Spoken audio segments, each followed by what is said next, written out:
gentle English learning for real-world confidence. Hey there, English crafters. Welcome to Craft Your English. I'm Liam. And this is Chloe. And we're here to help you build, shape, and perfect your English skills one conversation at a time. Let's craft something amazing together. Welcome back to another episode of Craft Your English, and actually welcome to Season 2.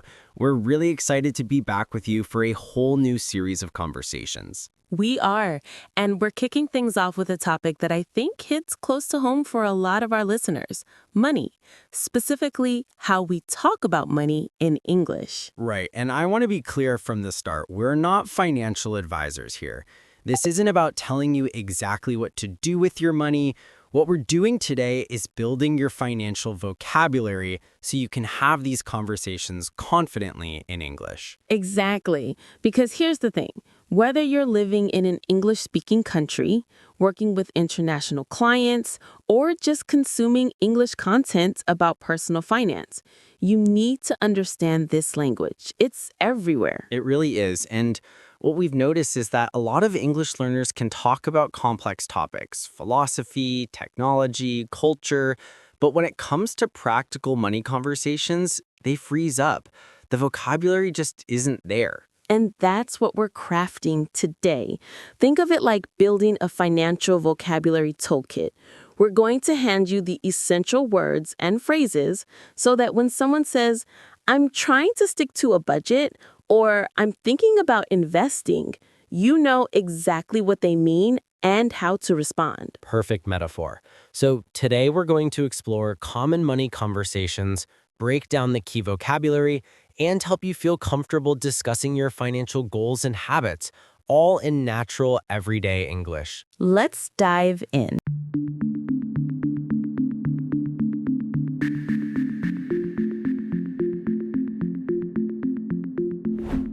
So let's start with the basics. When English speakers talk about managing money, one of the first words you'll hear is budget.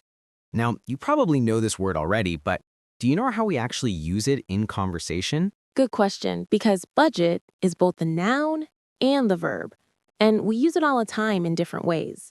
As a noun, your budget is your plan for how you'll spend your money. I made a monthly budget to track my expenses. And as a verb, to budget means to plan how you'll spend. I need to budget more carefully this month. But here's where it gets interesting for English learners. We have so many phrases built around this word. Oh, like sticking to a budget? Exactly. Stick to means to follow through with something, to maintain it. So I'm trying to stick to my budget means you're trying to follow your spending plan and not go over it. And then there's budget friendly or on a budget. If something is budget friendly, it means it's affordable. It won't break your bank. And if you're on a budget, you're being careful with money, watching your spending. I'm on a tight budget this month is something you'll hear a lot. Tight budget means very limited money, not much room for extra spending. Here's a quick story.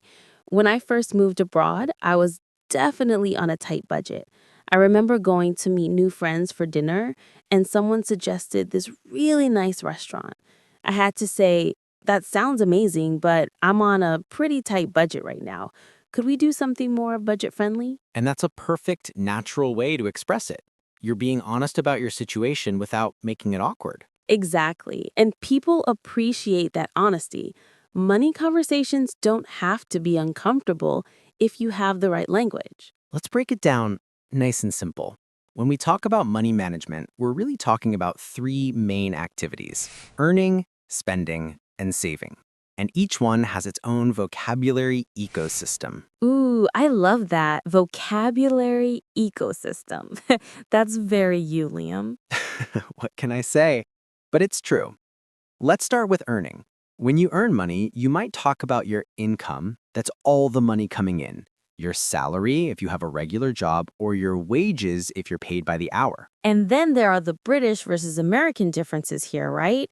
In the UK, people get paid wages more commonly, while Americans might say paycheck more often. Good point.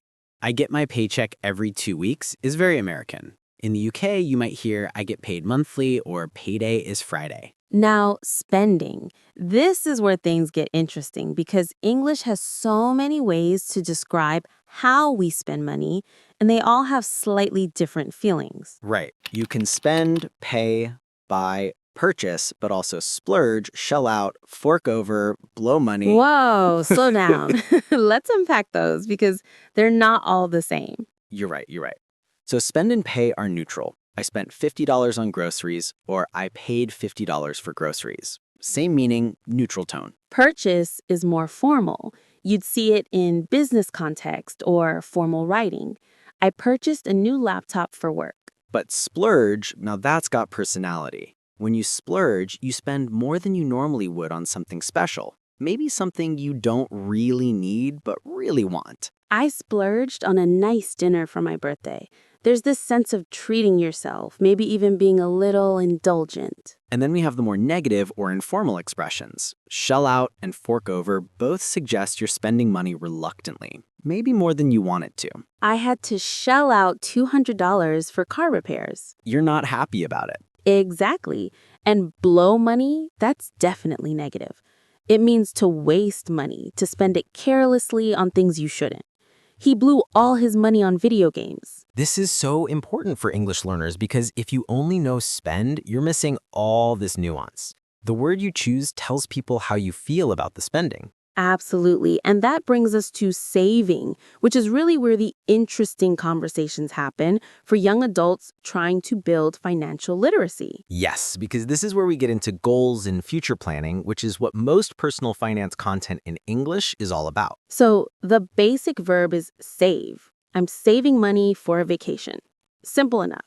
But we also talk about putting money aside, which means the same thing but emphasizes the deliberate action of separating that money. I put $200 aside every month for emergencies. You're being intentional about it. And here's a really common phrase you'll hear constantly in English financial content: building an emergency fund. Oh yes, this is huge. An emergency fund is money you save specifically for unexpected expenses, car repairs, medical bills, losing your job. Fund is a great word to know because it appears everywhere in financial English.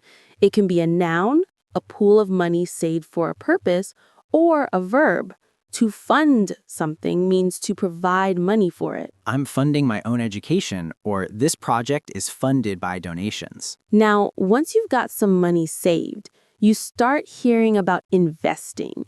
And I know this can feel complicated, but let's just focus on the basic vocabulary. Please, yes, because the actual financial advice around investing is complex and personal. But the language of investing, that's what we need to understand. Right. So investing means putting your money into something with the expectation that it will grow in value over time.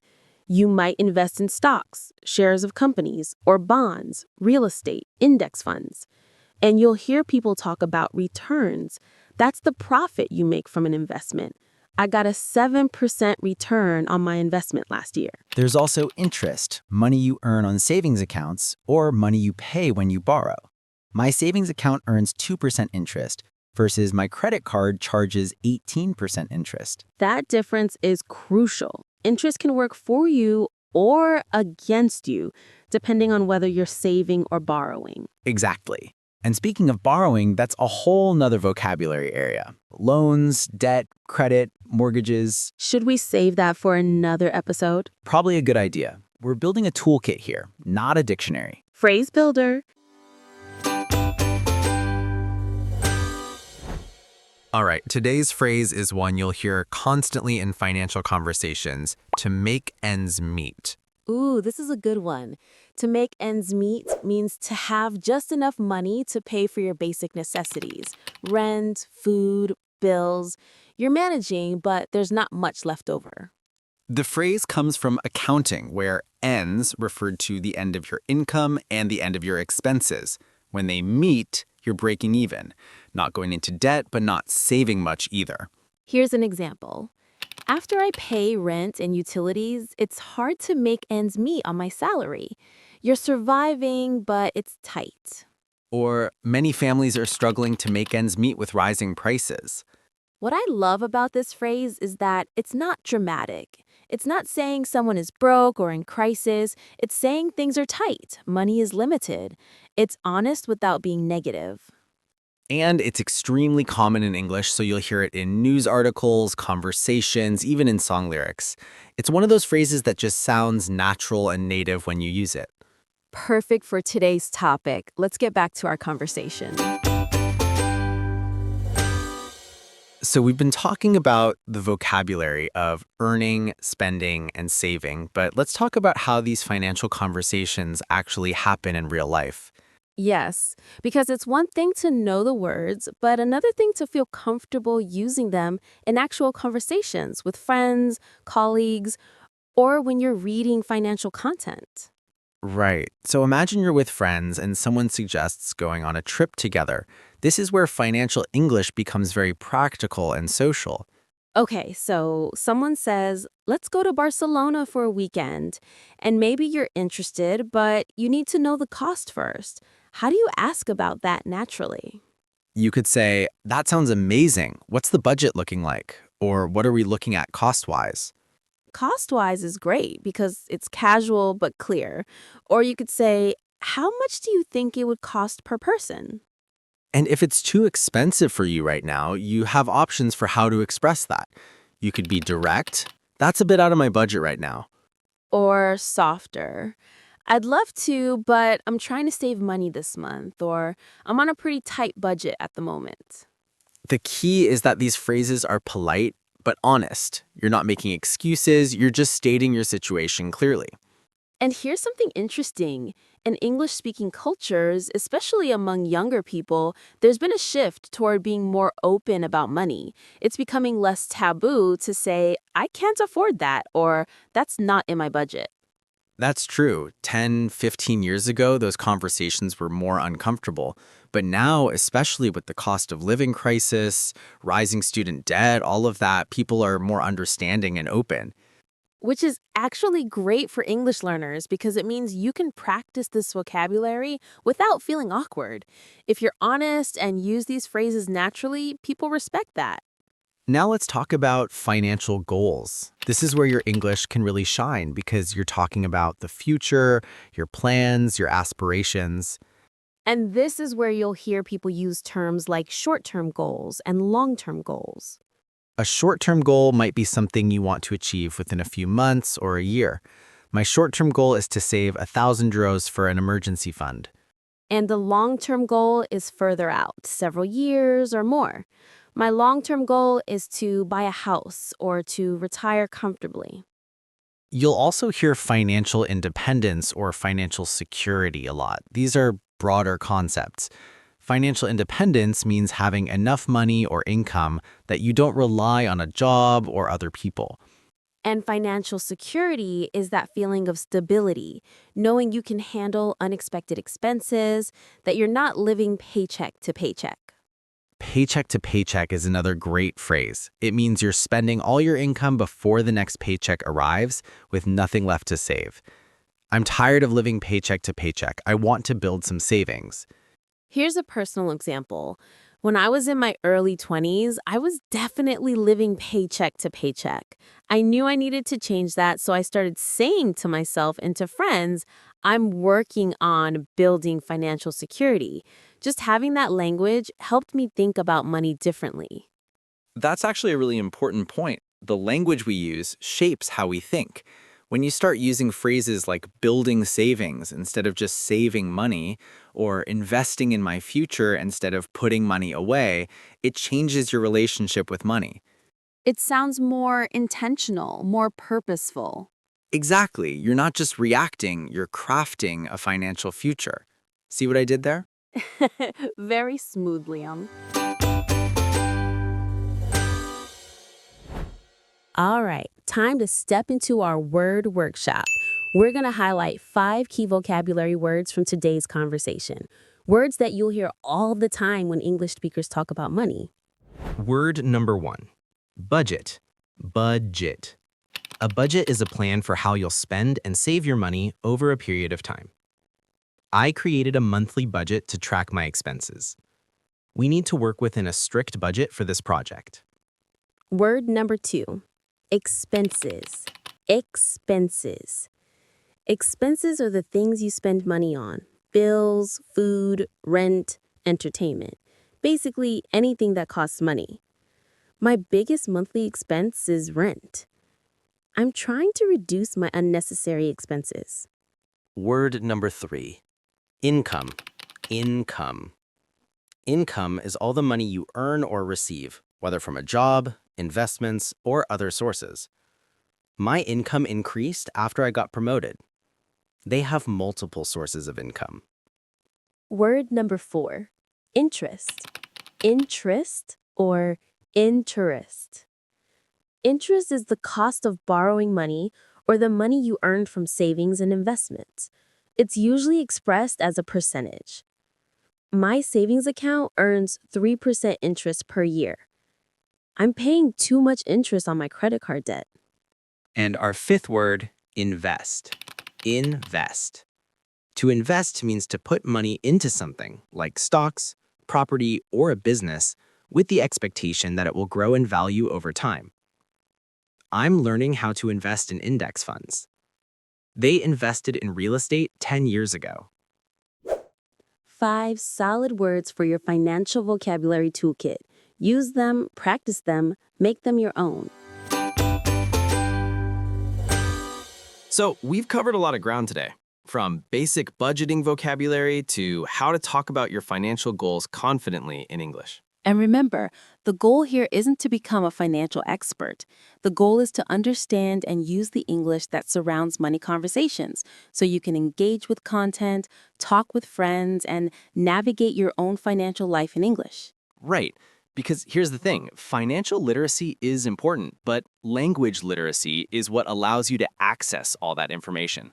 When you can read an article about investing, understand a podcast about budgeting, or confidently tell a friend, I'm saving up for something special, that's when your English becomes truly functional. And speaking of what's next, in our next episode, we're going to talk about stress, specifically stress busters, finding your calm in a hectic world.